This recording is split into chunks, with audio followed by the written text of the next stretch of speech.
শীতের এক সন্ধ্যায় দুই বন্ধু সোহান ও রুবেল গ্রামের নির্জন রাস্তা দিয়ে হাঁটছিল। চারপাশে কুয়াশা আর রাস্তার দুপাশে ছায়াময় গাছপালা। সোহান বলল, রুবেল, এত রাতে ভূতের গল্প শুনলে কেমন হয়? রুবেল হেসে বলল, দূর, ভূত বলে কিছু নেই, তুই শুধু এসব নিয়ে ভয় পাস। তাদের কথার মাঝে হঠাৎ পেছন থেকে একটি অদ্ভুত শব্দ ভেসে এলো। দুজনেই থমকে দাঁড়ালো। সোহান ফিসফিস করে বলল, শুনছিস এটা কি? রুবেলা এবার ভয় পেয়ে গেল।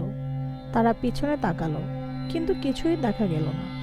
তবে পায়ের আওয়াজ যেন আরো কাছাকাছি আসছে। ভয়ে তারা দৌড়াতে শুরু করলো। রাস্তার পাশে একটি বড় গাছের পেছনে লুকিয়ে পড়ল।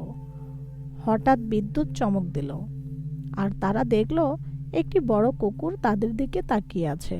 আরে, এটা তো কুকুর, রুবেল হেসে বলল।